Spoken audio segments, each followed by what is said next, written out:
Near, rip a hole in the sun. Welcome to Cum Paude. Why would you cum soft when you can cum louder? Yeah.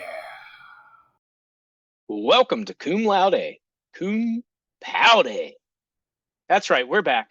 We missed you for the last 2 weeks. We apologize to our viewers that we did not get you the content that you all crave. We were not available to get it to you. There's no excuses out there. We just did not do it. But here we are. We're right back at it with the white vans. We're going to bring you a special show tonight. We're going to do it a little differently. We're not doing the fastest 7 minutes. We're just going to go through every individual team, and we're going to talk about how your last 2 weeks were, how your next 2 weeks are going to be, and any key notes about your team as we get towards the back end of the season. It's going to be a fun one. Let's go ahead and jump right in. We're going to go down the chronological order here based on people's standings and just start right where that white hot cream has risen to the top, with the pubic medusa sitting at 9-3. The last 2 weeks they lost to the Big Dak Energy. That was a good matchup. Could be a title match game there if we look forward a little bit further. And then they absolutely came back and destroyed Dame Judi Dench, just showing they don't lose more than one in a row. They're going to keep this thing rolling. The next two, most important, coming on. We got a matchup this week against Give Me Flowers. That's a battleground matchup. Give Me Flowers has a formidable team, but they've got some big players on the bye this week. Pubic Medusa looks to get another win, move up to 10-3, followed by the final game of the year. Everybody gets a rematch here this year. This is their rematch against John Wilkes Tooth, who should be a nice way for the Pubic Medusas to lock up that number one spot. Key notable things for this team is that they have made a trade very recently to get Tony Pollard and Christian Watson for pennies on the dime. Deontay Johnson has been sent away. The guy just doesn't even want to play for the Steelers anymore. What a move by last year's champion to get Tony Pollard, who now is enjoying playing football, and Christian Watson, who is also catching balls. Very good move for the Medusa. Very good move to go for that final play to get the pole position here going into the playoffs. Looking good for the Medusas.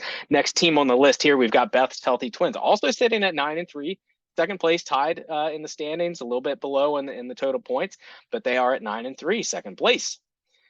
2 weeks ago, lost to the Hot July Pies, and last week a very narrow victory over the Jumbo Wieners, less than 1 point, be able to eke it out and stay up there in the standings. This week, against the Taint Party, this is a test. This is a big test for the Healthy Twins. They need to get this win to stay lockstep with the Medusas.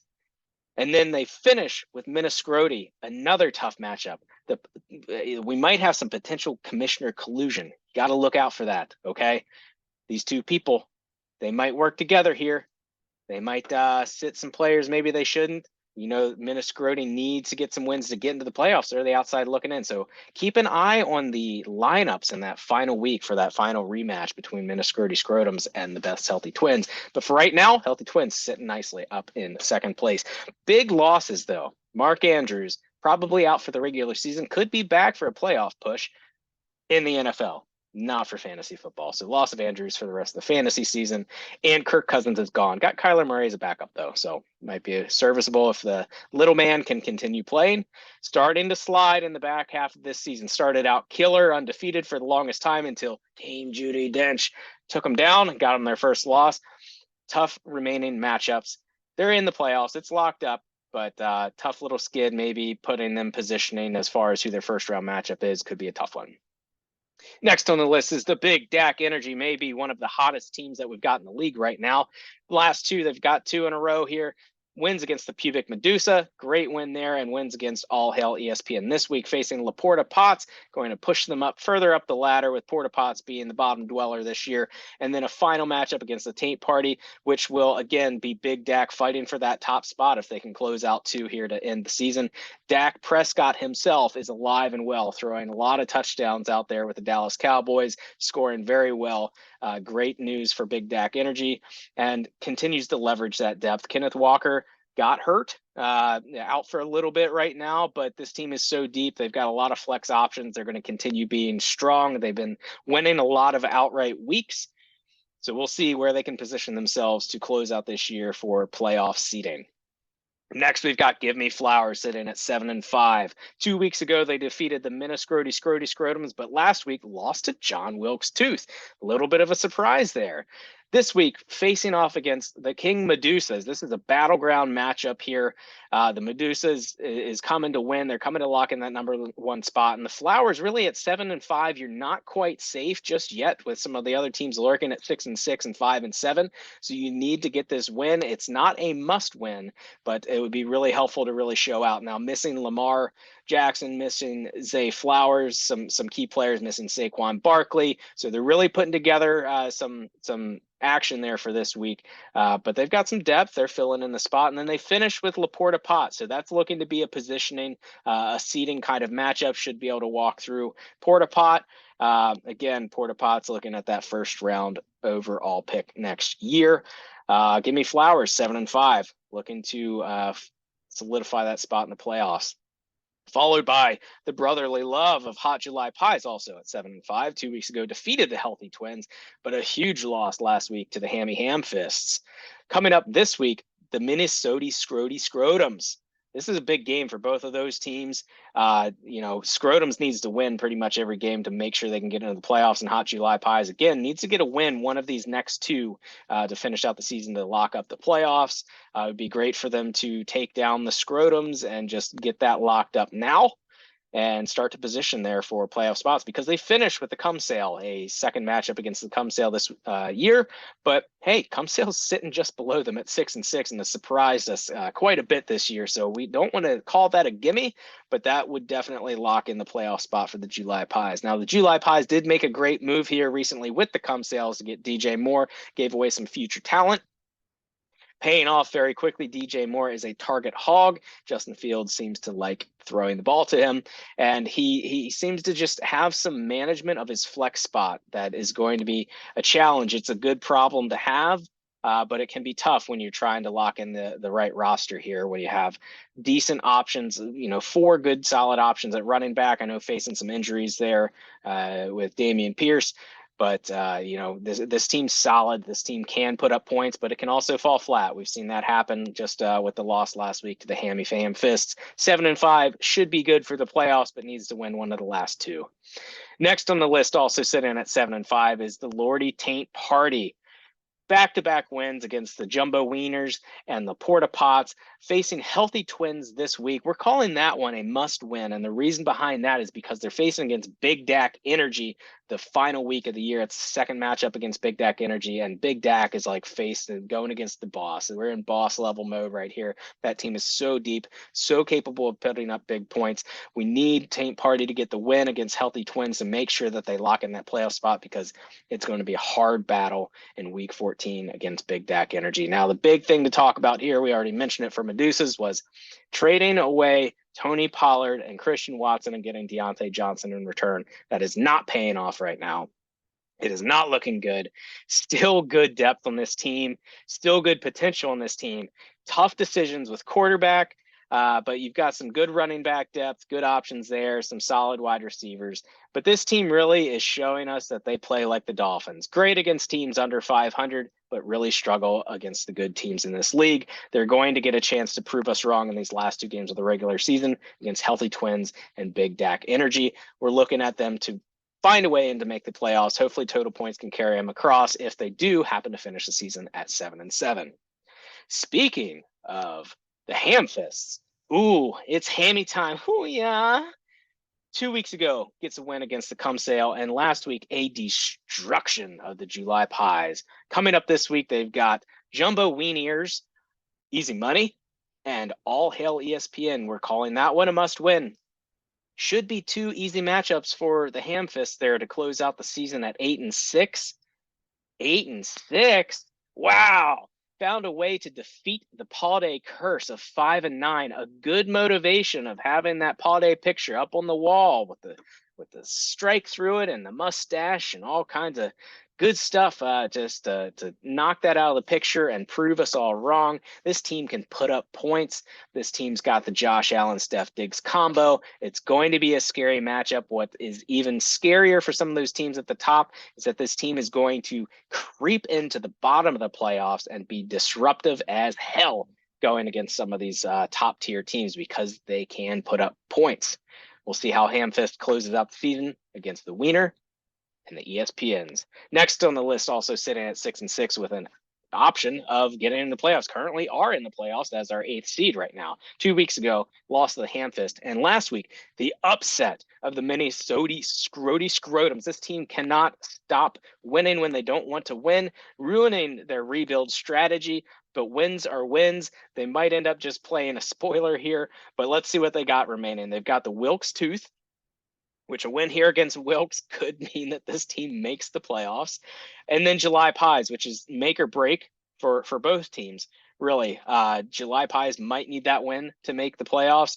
And Cum might want that loss to push their draft pick down a little bit further for next year. Now, this team, 6-6, we look at the beginning of the year, we knew that they're going to just be cobbling together their lineup as they rebuild. They've got some youngsters out there. They've got some weird lineups that they're putting, but they're getting good production out of Bijan. They're getting Laporta out of Detroit, getting great time, great receptions out there, and Jaden Reed coming along there in Green Bay.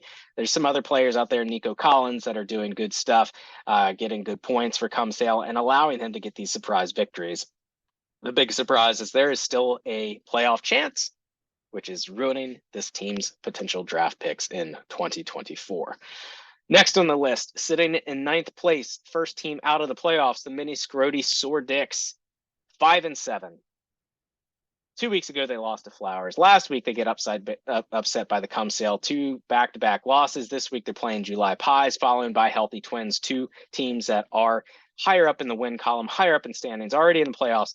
We're calling both of these must-wins. If they can beat July Pies this upcoming week, then they got to lock it up against Healthy Twins in the final week. This team's waiting on Justin Jefferson. They really need Jeffy to come back after this bye this week and be ready to go for that Healthy Twins matchup.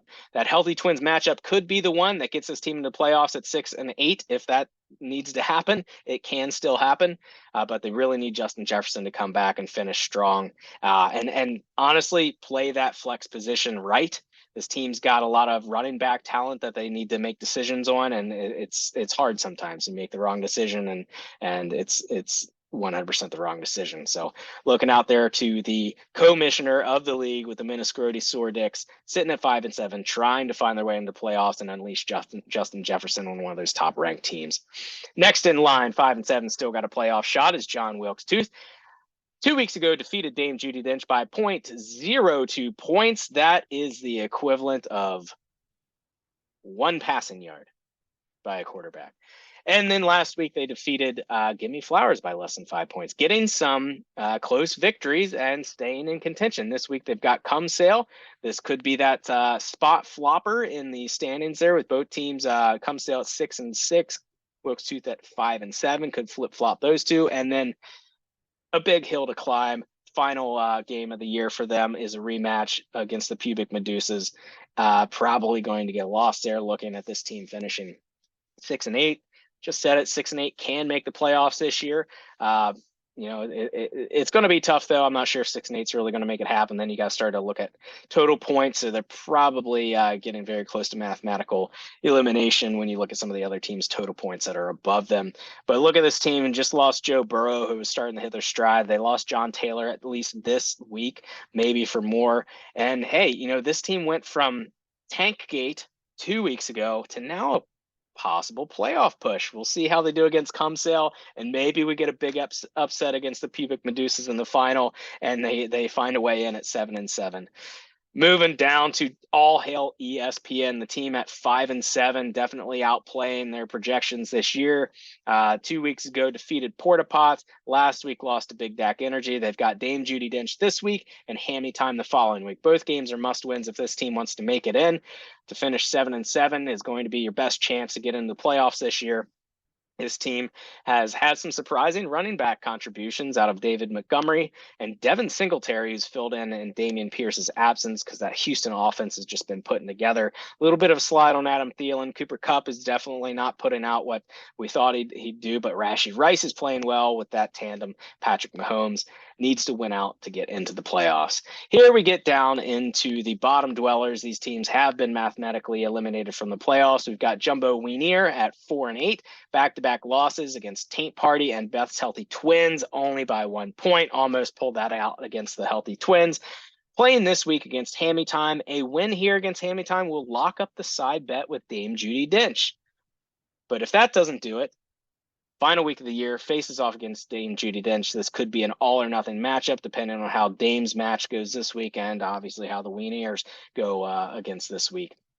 This team has been maneuvering for the future. They've figured out Dynasty. They feel like they know what to do. They've been trading away, trying to get into the draft, trying to move up in the draft, things of that nature.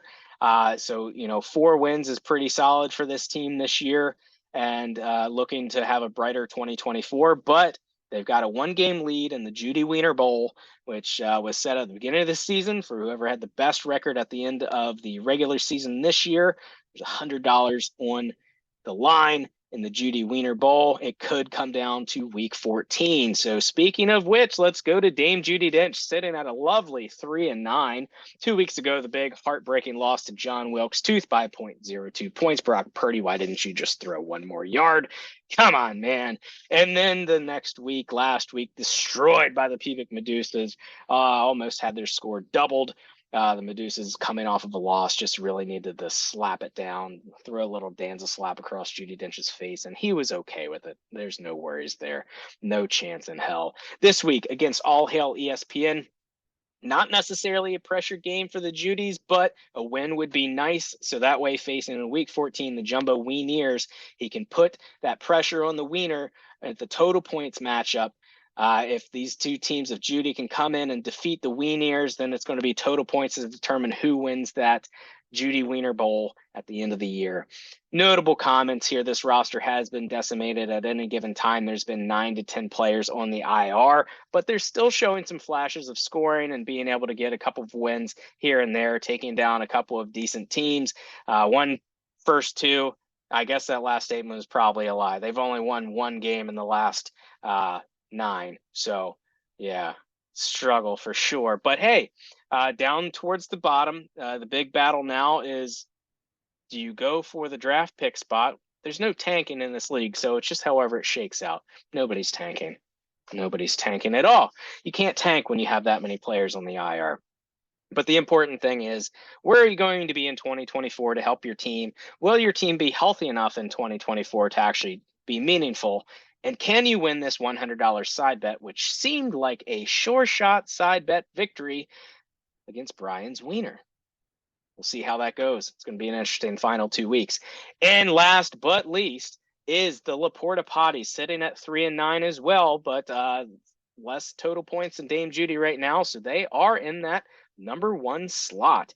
Lost to All Hail ESPN, lost to the Taint Party. This week going against Big Dak. Draft positioning for sure. Big Dak is going to put up big points, expecting a loss there. And then the final game of the year is against Give Me Flowers, which this could be a spoiler matchup. Keep your eyes on that. Laporta, if they're able to do an upset win against Flowers, that could have the chance of messing up Flowers' future. But, most cases, Flowers is going to take that one and keep Laporta in that bottom spot, looking to get that 2024 first overall pick, which can be very meaningful. We've seen how the last couple have panned out with Breece Hall and Bijan Robinson, really doing great things for the teams that they have joined. So that first overall pick can be a big playmaker. This team's got some young talent that's really starting to play well between Devin Achane and Jackson Smith and Jigabig. Playing good ball. Still got young talent in Jamar Chase, so adding that first overall pick could really balance out nicely and see a good rise in 2024.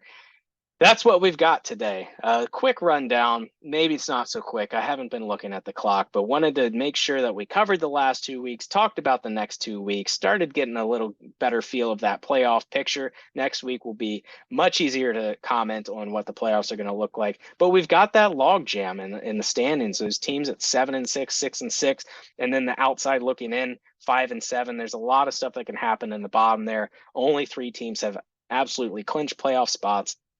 Really good stuff to see. And then some excitement at the bottom with the Judy Wiener Bowl. We'll see how that shakes up. Could be exciting. Hope it is. Hope it comes down to the last week. That's going to be a fun one. So without further ado, say goodnight, Fermi. Good night, Fermi. Thank you for listening to the official podcast of the Public Honors College Fantasy Football League. Coom quickly, coom often, and coom loud.